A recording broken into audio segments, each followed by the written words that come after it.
We're in Clearwater Beach. My name is Monk Rowe for the Hamilton College Jazz Archive. I'm pleased to have Joe Ascione here. Nice to be here. I was just reading the list of people you've played with, and I'm jealous. Thank you. Thank you for being jealous. Yeah. Yeah. Great, man. Yeah. How do you go about making your reputation in today's jazz world? I think ultimately the musical playing experience is the musician's greatest asset. So more often than not, people I've had the opportunity to play with have been people that either through a recommendation and then a great musical experience would occur, and then from there word spreads. It's more word of mouth. Yeah. There's no school for something like that. Uh-huh. Occasionally it's through the distant recommendation, but more often than not, from a good musical experience, I'll get a return call, or through that word of mouth, promoter, tour director, or record date, fellow musician. That's the greatest tool. A lot of guys are going the jazz college route these days. Did you do that? I aspired to do that. I had several scholarships to a few of the top places. I ultimately stayed in New York City, in New York, Long Island proper, at Hofstra University. I had a pretty good jazz program. The reason being, I was studying with Charlie Perry in the 70s, and he said, "What do you want to do?" I said, "I want to play my drums." He said, "Stay in New York. If you go to college, good for you." He said, "And it'll be a positive thing." He said, "If you go away, that's one philosophy. You can come back 4 years later and say, 'Here's my paper,' and yay." Or he said, "Why don't you stay here and just start playing and develop the craft and go that route?" So I did. I think of myself taking the the middle of the road. No, it's an intermediate road. Some players just came up through the school of the street, and that was it. Other players came the route of the college and getting picked up by a big band, let's say like Buddy Rich Big Band, Woody Herman, or whomever, or forming groups themselves. I sort of taken the route of both of them. I'm streetwise and gig chops experienced, and yet I have the background, the school background also. But I stayed in New York primarily through that period. Did you play a lot of dues-paying kind of gigs along the way, like you should, I guess? Absolutely. My first professional gig, I was 12. My dad used to take me. God bless him. He would take me, and but I made a fatal mistake. The gentleman who hired us was the house billiards champion, and I grew up with a pool table. And this little 12-year-old kid was just excited to A, be playing drums, and B, see a pool table. So I went there and begged him to play, and the guy played me, and I beat him. So that was a good lesson. You actually beat him? I really did. I really did. I make a joke that I put myself through school playing pool, but I started at a young age. Started playing at 4, but started playing professionally at 12, doing gigs around the Long Island area, and just kept going from there. Yeah. What was the music being played in your house when you grew up? Swing/jazz, if we had to put a title to it. I grew up with, that from my parents, and also the indigenous Italian folk music, and some opera. And my sister, who's about 6 years older than I am, she listened to the pop music of the day. So I had a fairly good cross-section of music.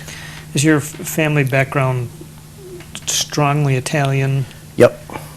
Yes. Strong Italian, strong music, culturally musical. My maternal grandfather played literally just about every instrument. And now you're saying to yourself, okay, harp, oboe, cello. Yeah, harp, oboe, cello, mandolin, violin, guitar, piano. He played them all. Neat. Well, too. My grandmother, this is funny, my grandmother played tambourine in Italy, and she was a great tambourine player, if you could believe it. I mean, all the rolls and the... with the head on it, of course. She could play. She could play a tambourine, and my father's father played bass drum in the Italian marching band. So there was... And my uncles played guitar. But when everyone got together in the big Italian families, they played guitar, sang Italian tunes, and sang and danced and things like that. So it was always a happy musical environment. Yeah. So it's in your genes. Perhaps so. And all my male cousins play drums. Uh-huh. I think only one at this point plays semi-professionally, but it was always around. So when I was 4, I saw one of my cousins, and it was like the heavens parted. And I knew, if I only knew one thing in my life, I knew I was wanting to play drums. And how old were you I then? was 4, Oof. and that Christmas I was nice enough to get a little kid drum set. They told me at a year and a half I was keeping a steady beat on a drum, and who knows. I took a 2.5 year hiatus to the ripe age of 4, and I continued. But it was always around, music and drum, but I just knew, just felt comfortable there. When it came time for a choice of career, was your family supportive? They were always supportive, and they strongly invited and suggested that at least I get a college degree. When they were looking out for my best interest, I'm sure, just for my own edification. Yeah. And I'm a fairly sensible person, Uh-huh. give or take. So it made sense to me. And I just have a sort of an intellectual curiosity as far as every now and then I get an academic itch. So I scratch it. I went to engineering school and got a degree. Worked at an insurance company for a while at one point, which I didn't really care for, but it was a good experience.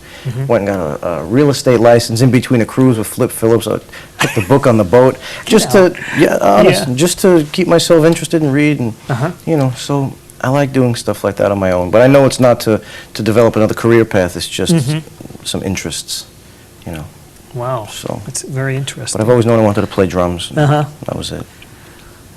When was the first, what you would consider to be a breakthrough job for you? Okay, this one always comes to mind. When I was young, studying with Charlie Perry, I was about 17. He always mentioned the tenor player, Billy Mitchell. Not the other Billy Mitchell, the tenor player Billy Mitchell with the Basie band. I think he was with Basie, 57 to 61, give or take. But he lives on Long Island, and I always knew of him. I think he replaced Buddy Tate at the time, if I'm not mistaken. I think he did. So I always knew of him, and Charlie Perry always used to say, see if you can get to hook up with Billy. It never happened until a couple of years later, Sonny's Jazz Club on Long Island had Billy do a Wednesday night steady gig for a while. And somehow I got the call from Sonny, the owner. And he said, hey, Joe, real raspy voice, Scotch-laden voice, Joey, baby, come on, you play with Billy. And I was nervous. So I'm sitting there, and it's, I think, Wes Belkamp and Pete Shively, who used to play with Stan Kenton for a while. Wes is a good piano player. Mark Elf, guitarist. And I'm sure there were, Billy Easley might have come down, and Frank West came down. A lot of those guys live out on Long Island. So I was there, and I'm just not wanting to keep it safe, but wanting to do the gig.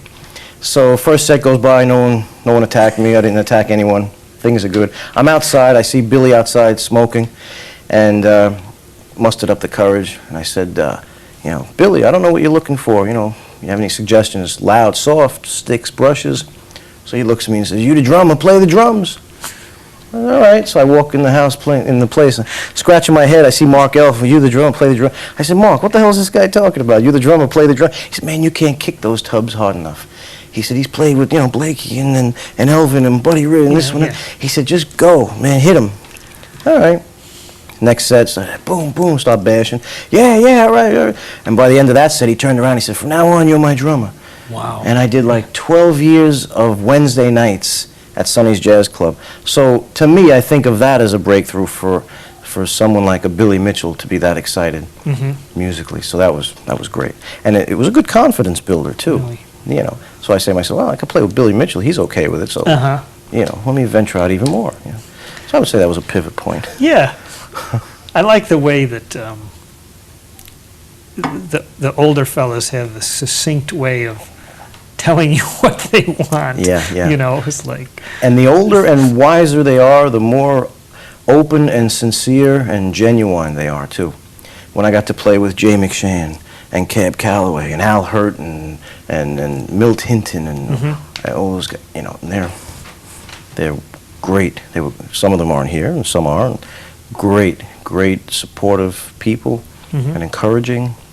And it's great to play with those people who are gems as people and musicians. Right. So you have to bring I'm quoting somebody, and I can't remember who it is, but you have to bring a life to the music rather than just some technique. And I agree. That's what those guys have, Yeah, for sure. and you can, I always use the heart as the barometer, but when I come out feeling fulfilled in a sense of awe and wonder and excitement and joy, you know that the music spoke. Mhm. And I even translate that to even drum clinics outside of, in the musical setting with a group. When I come out and hear a real pure artist playing, even the drum kit at a clinic, if it's pure like that, I come out fulfilled and energized. If I hear something that's just, it could be technically flawless, but if it's not emanating and coming from inside outwards, it's almost premeditated, and I leave empty. So I use that as a barometer, and it's good to listen to the self. Yeah. Because you catch it. Imagine you try to give the same impression out of your own drum clinics then. Yeah. And for a while I couldn't do clinics because I was starting to play in a premeditated fashion. I'd get up there and start thinking about what I'm going to do instead of just being more in an affective tone. And I like to just be in the moment and sort of paint on the canvas and see what piece of art, quote unquote, is going to come out. So it's not too premeditated.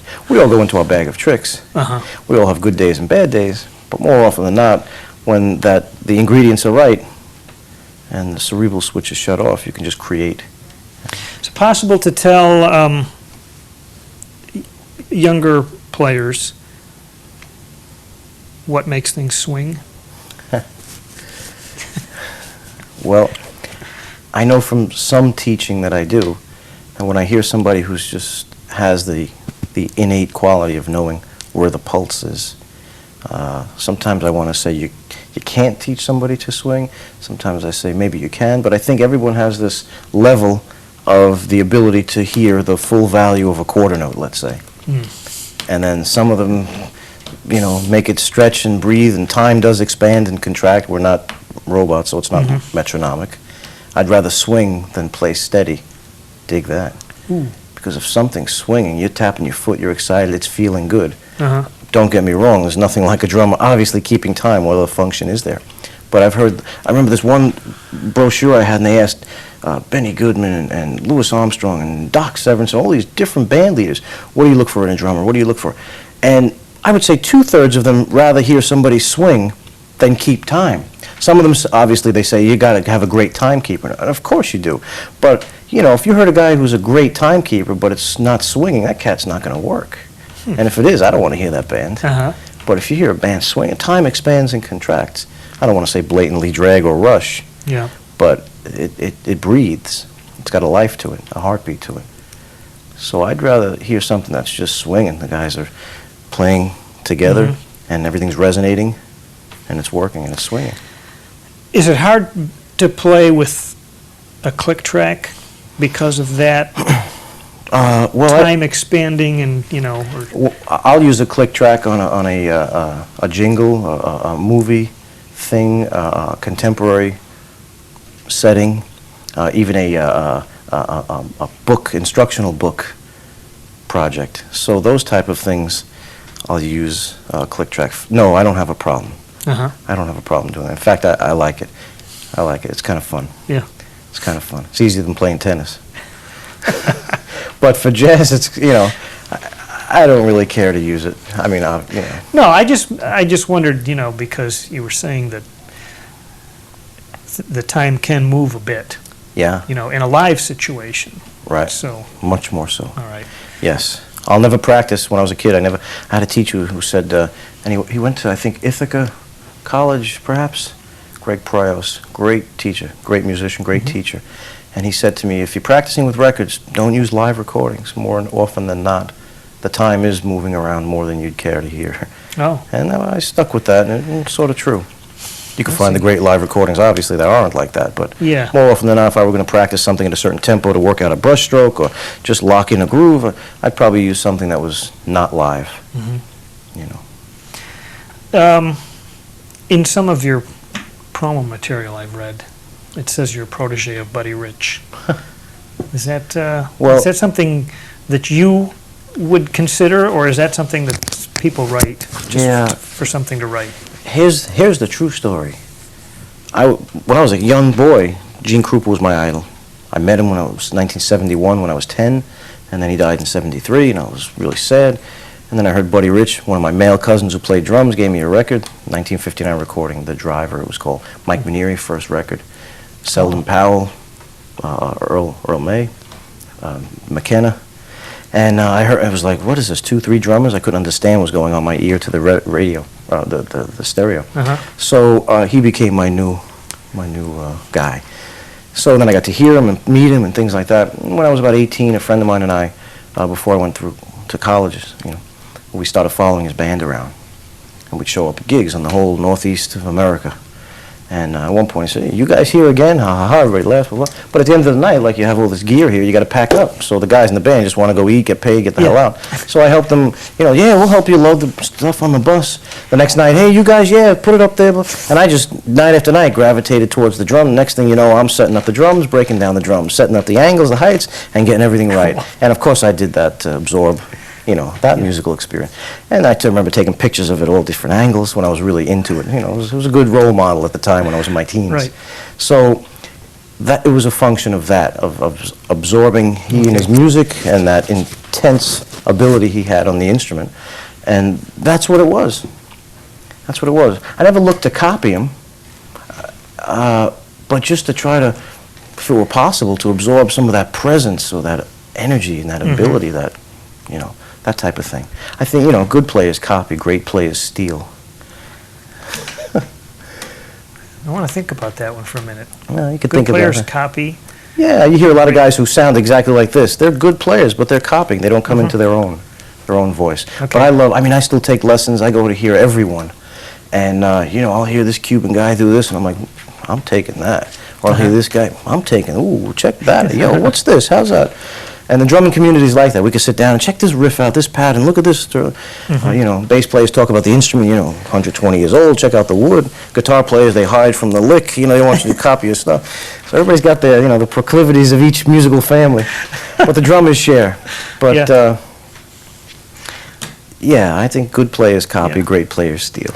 But I wasn't a Buddy Rich protege. The time that you were following him around, was that the big band, like with Don Menza? And I was, so I was 17, 18, so that's 78. Yeah. Yeah, 1978.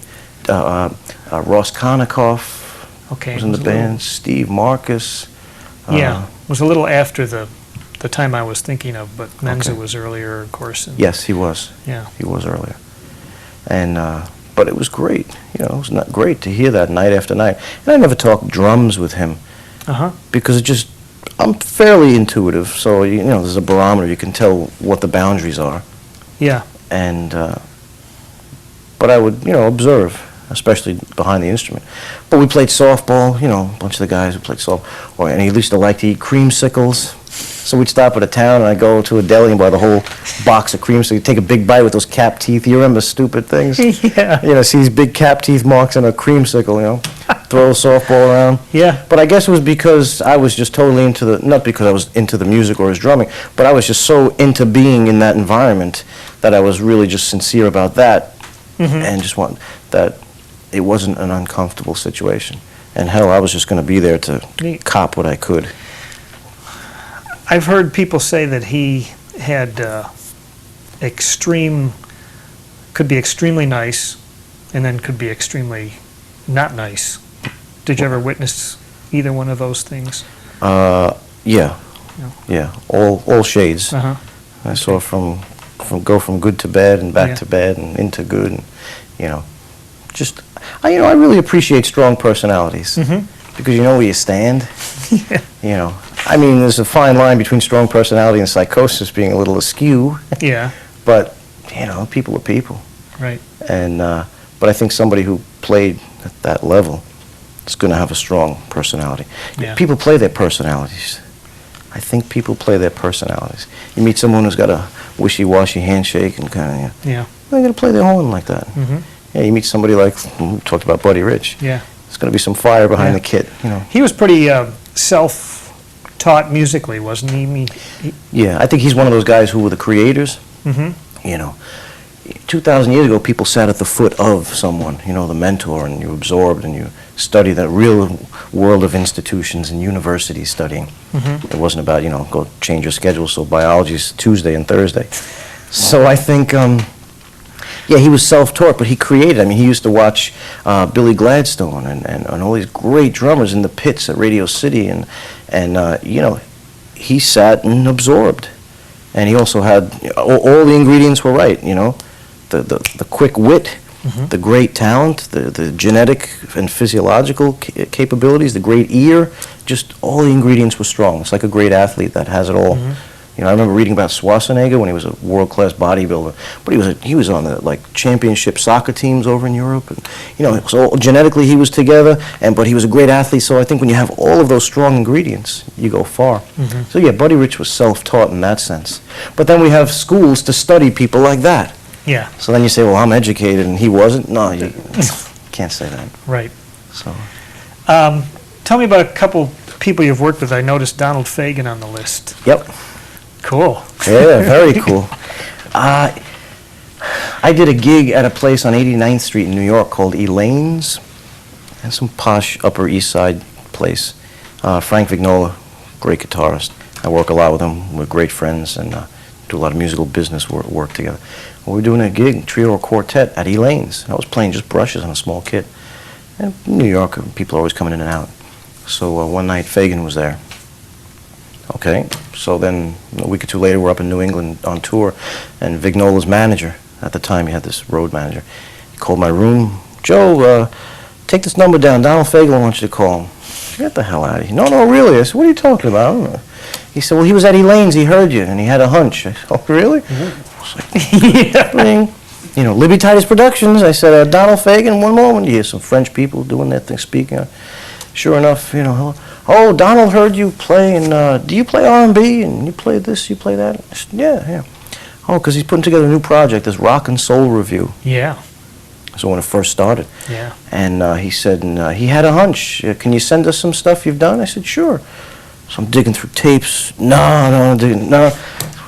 So I called a friend, booked a studio, went in the next day, wrote I wrote one or two tunes, but recorded 3 tunes, R&B things. And I got Mark Marino on guitar, Joe Silver on electric bass, and myself. And just made like 3-minute demo tunes in that style. And then Federal expressed it and forgot about it and got the call and said, yeah, it's just what he's looking for. Cool. Like, wow, that's going to be fun. Next thing I know, I'm playing with Jerry Jamot, you know, and the Blues Brothers horn section, and Dr. John was there, and all these great, you know, Phoebe Snow and Fagen. I'm sitting there, you know, Fagen, wow, he's a musical genius. So that was a great experience. Yeah, that's how that happened. At the time, I was studying, too, with Bernard Purdy. And I remember him saying, a lesson with Bernard Purdy, you sit at the drum set. First of all, you can never wear sneakers. He'd throw you out. Oh. He always said, you know, shoes. And he never played the drums. He would just circle like a shark around the prey. And then he would preach. And he'd come out with these pearls of wisdom every, like, 30 seconds for an hour. And all of a sudden, you'd hear him like, you know, it's not getting the gig, it's keeping the gig. And he'd stop and he'd start preaching again, you know, and he'd come out with these gems, you know. So I remember when I told him I got that gig, and he, you know, he was very excited for me and proud, and he also helped me put together how to secure, you know, publishing company for when you write tunes, and just get your foot in the door with a record company, give them one tune, you know, learn the ropes, blah, blah, and so that was a great asset. But yeah, the Fagen thing was great. Did live shows and yeah, the first show was in New York at the old Lone Star, the one with the iguana outside. And it was a real rush. It really was. That was the first experience I had, like, you know, the whole group coming together and saying a prayer before going out in front of the crowd. You know, it was real hype type stuff. Yeah. You know? And, you know, thousands of people out there screaming, you know, Fagen, you know, Steely Dan. They were wanting this tune and that tune, you know. We didn't do those. We did other stuff. Yeah, right. But it was great. You know, it was great. No, playing like people like that, it's fantastic. I just recently, well, last year, did a gig with Noel Redding, Hendrix' old original bass player. So we did and we were doing Hendrix tunes with Eric Shankman, the guitarist who founded the Spin Doctors. Oh. So it was a power trio. Eric Shankman from the Spin Doctors and Noel Redding and I playing drums. It was supposed to be Corky Lang from the old Mountain Group. who I'm friends with, but he couldn't make it or whatever. So we're playing Hendrix tunes and Beatle tunes and Mountain tunes, and at one point I'm starting to weird out, like I'm saying, this is Noel Redding. It's the closest I'll ever get to meeting Hendrix, So it was a rush. It was great. That's so funny. And then Yeah, then you're playing Big Butter and Eggman from 1920-something, right? I know. Well, to me, this just good music and not good music in any style. We just put labels on it so we could either talk about it or not talk about it. So, yeah. No, but I just like trying to play the instrument as well as I can and try to plug into musical situations and do as good a job as I can. Is that what you tell students? I mean, do you do much teaching? And I'm part-time faculty at the New School for Jazz down in Manhattan. So I have a handful of students there and some private students, and a lot of professional players want to come in and work on some technique or work on this or work on that. First, I ask them what their goals are and what they're looking to do, and then I kind of make a quick assessment. I'm a good troubleshooter teacher, if I do say so myself. But I'll sit there and check out a drummer and catch his vibe and see the playing and, see if his goals match his style. If he's coming in and flipping sticks and bashing drums and double bass riffs, I doubt he's going to be playing a little quiet jazz trio. He might want to try that because he digs it.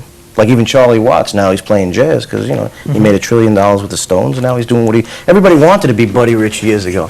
You talk to all these great drummers, Simon Phillips and, Dennis Chambers. I'm friends with Kali Uda and all these guys. And we sit there and talk. Everybody talks about great drummers, and then there's, that not Buddy Rich.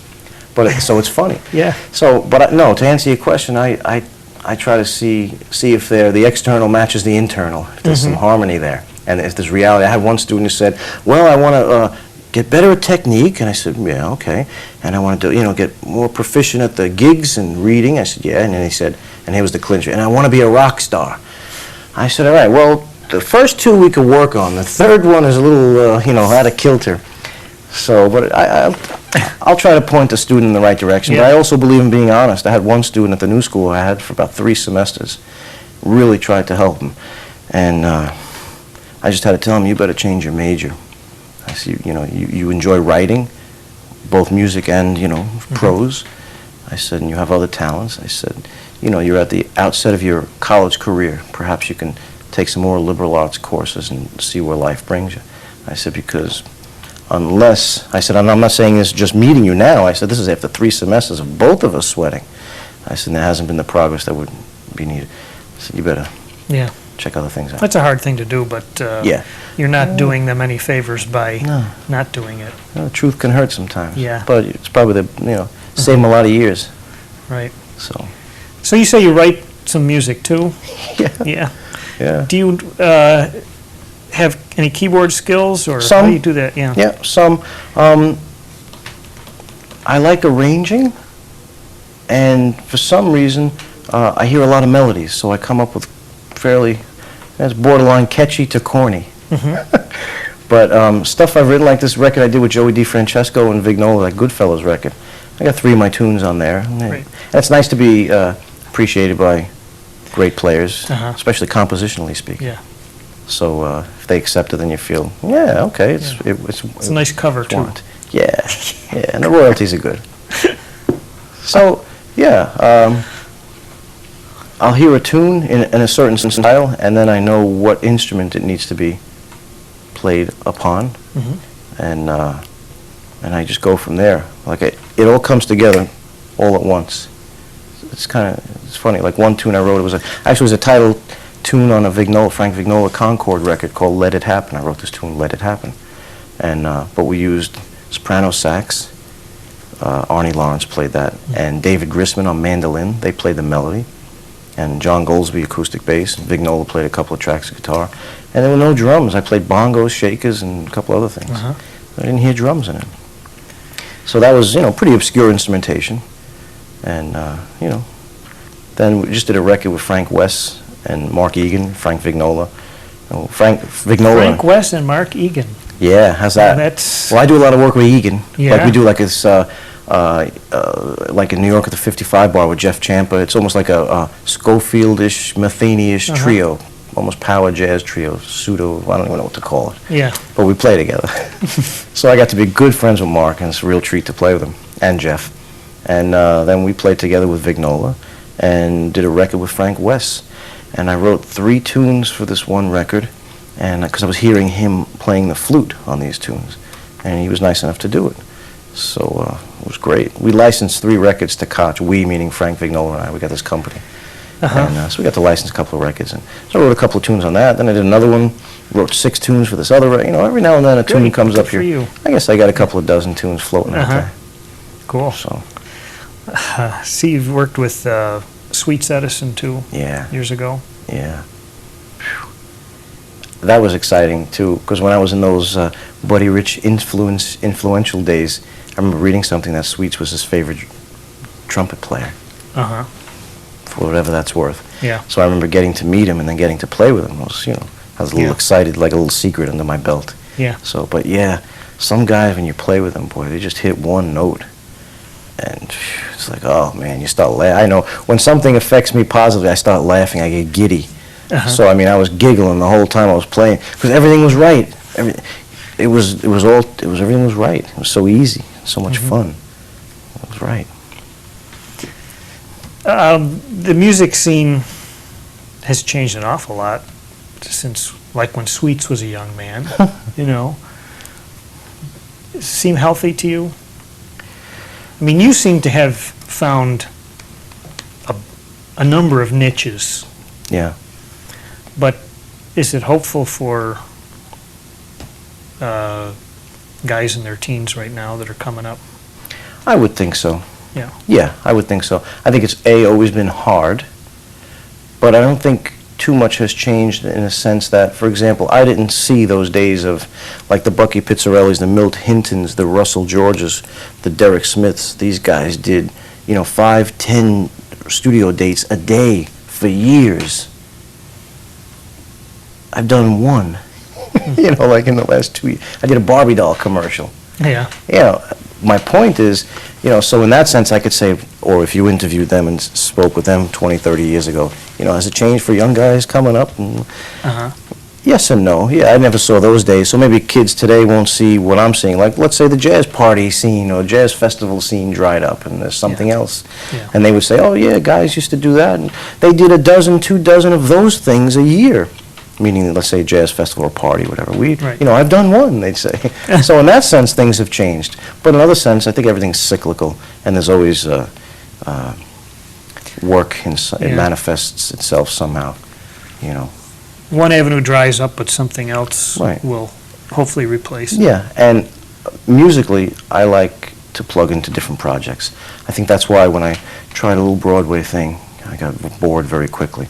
When I did some legit work, little timpani, snare drum, and I have utmost respect for it, and I love it, but I get bored quickly, and it's probably my problem, but I don't think it's a problem. What I think it is I like the spontaneity of the moment and the challenge of the project at hand. So whether it's a gig or a 2-week engagement or a tour or a festival or a project, plug in, do the best I can, and then there it is, and then keep moving. It keeps me interested. I work with Datovik Hovhannisyan. She's an amazing vocalist, amazing. George Avakian produced her last CD, and she's incredible. She does indigenous Armenian music, and Brazilian music and jazz music, and puts them all together, and it works. And played in L.A. with her, went to Armenia, did the Yerevan Festival, I've done some gigs in New York with her here. She's incredible. My point being here, 1 minute I'm playing something with brushes with a little jazz trio, next minute with Fagan or Noel Redding, the next minute a Barbie commercial, and the next minute, Armenian music. And then go play with Mark at the 55 bar in New York, and then, Dick Hyman calls for the 92nd Street Y, and, and to me there's nothing better, because I'm living my dream, I really am. When I was a kid looking at the records, or seeing the drummer on TV, and I'd say, I could do that. Look at the record, I want to play it, and now you're doing it. Yeah, so things are good. Things are good. Thank God. You think there's a future for this jazz party thing? I don't have the answer to that yet, but occasionally I think about it. For example, I just saw Matt Domber's son here in Clearwater. I think his name is Jeff. Sorry, Jeff, if it's not Jeff. Okay. But he, and I see the sons and daughters of the people who run the jazz party scenes. And I always say, I wonder if so-and-so is going to take over when. so-and-so is not here. So on that side, I think it's very possible. And then I say, okay, now a lot of people that I've known have passed on, audience members, listeners. So Right. in that sense, it's waned quite a bit. Now, I've never even done one of those Dick Gibson parties. Yeah. And I used to hear, like, those things were major. Right. Tons of people and slew of music. It was a real party. I mean, we used to hear about crazy, in a good way crazy, musically and socially. But, so everybody's always talking about those days and, how it's dried up in a sense that way. And it probably has. But, and that's why they try to introduce it to young people and try to get them in and things like that. But the jury's out on that as far as I'm concerned. I'm not sure how it's going to go. It looks like it's waning a little bit, but somehow things always creep up. Like this Texas, Odessa and Midland, they were, it was like the Hatfields and the McCoys always battling who's going to do the jazz part. Now the Jazz Society took it over, so see, something else came up. So I think that's, again, cyclical, thanks to the way, nothing's static. It's always in a state of change. You just got to roll with it. Yeah. Are you a technology-oriented person? Do you use technology that's available for your business? Yes. I have a computer, and I have a BR8, and I have CD burners, and, MIDI this and all that, and some keyboard hookups. But I'd be lying to you if I said I was proficient at it and that it came easily. And the irony is I have an engineering degree from New York Institute of Technology. I told you about that, that itch that I like to scratch. Well, I'm here to say for the record, I'm the worst engineer that ever existed. And I did work for McDonnell Douglas Aerospace for a bit when I moved to California years ago. And my conscience weighed on me. I said, how the hell can I look at a piece of software designed for an airplane and people are on it, and I'm thinking about doing a drum roll? So I said, I better get the hell out of here. So I did. But what that did was allow me to finish a degree at the time. And that was a good sense of accomplishment. I tried it and dabbled, but it got me enough information to learn a little bit about the gear. Yeah. So I have some ability on it, but it doesn't come naturally. I always thought when I was a kid everything would come naturally, like drumming came easily and it was comfortable. I thought if I played tennis I can ace every hit. And I thought if I hit, a pool ball I'd sink it every time, and if I swish a basket I'd never miss. But I found out that life is like that. You have to work at things. Yeah. So I'm always amazed at that. I say, I'm pretty good at this or that, but why can't I do this or that? Some things you really have to work at. So engineering I would really have to work at, but it's not me, But I have some ability with the technical gear. If you were going to give a list of must-listen-to drummers for students who have to be on it? Well, what I would first say is, instead of just randomly picking 1,000 great drummers, I would stop and say, let's take the last 100 years and partition it into musical styles. And let's say we come up with 7 to 10 styles of music, because we have Dixieland and swing and bop and progressive and acid jazz and trad, and again, labels so we could talk about things. So if we need a label, let's pick some periods in time that the music sounded like this or that or this or that, and let's learn how the music evolved. And then in those certain periods, let's pick 1 or 2 drummers here, 1 or 2 drummers there. You have to hear Baby Dodds. You have to hear Chick Webb. There's so many. And now if I say Baby Dodds, Chick Webb, and George Wettling, and, then, he left out Tiny Khan. And what about Sid Catley? It's tough. That's why I say pick the 100 years that have gone by, pick some of the how the music's evolved, and then pick a few of the guys. And, you have to listen to, in a more contemporary setting, you have to listen to Tony Williams and Roy Haynes and Jack DeJohnette. And, in the big band era, you have to listen to Joe Jones and even, Chick Webb and Sonny Greer and Gene Krupa and, all of them. So I would say, obviously, all of them. But I would say, to do it logically, pick over the 100 years, the styles, 1 or 2 guys in there, and do some homework and research it. And if they're sincere, we talked about, is there a future, what do you tell drummers? If they're interested, people do what they want to do. And when they do something, like I wanted orange juice. Why? Because I really wanted it, so I got it. Something obvious and simple and silly. But if you want to really be a drummer and really know, you're going to seek it out because it excites you. Before I went to college, I was following Buddy Rich around to lug his drums and get laughed at. But yeah, that's what I want to. So you do what you want. So if guys really are going to do it, they're going to do it. So if they're interested enough, they'll check it out. Granted, they'll probably pick a period where they're most interested. And then from that, you start painting this mosaic of, and you spread out. Like I started with, you know, you have to have a starting point and a modeling system, let's say. I started with Gene Krupa. And then from there on both sides, pre-Krupa and post-Krupa. Yeah, and then, and today, you know, now, and it's funny because today I'll get into someone way, way back or present and really try to absorb it. So I get a kick out of how the picture broadens and then you get even specific in certain areas.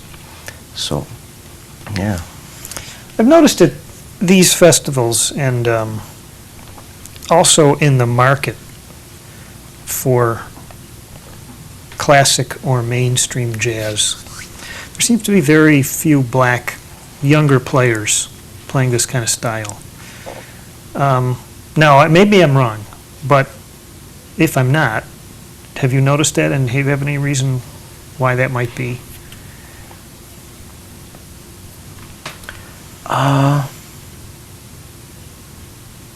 Well, the guys in New York, they're playing a more contemporary style.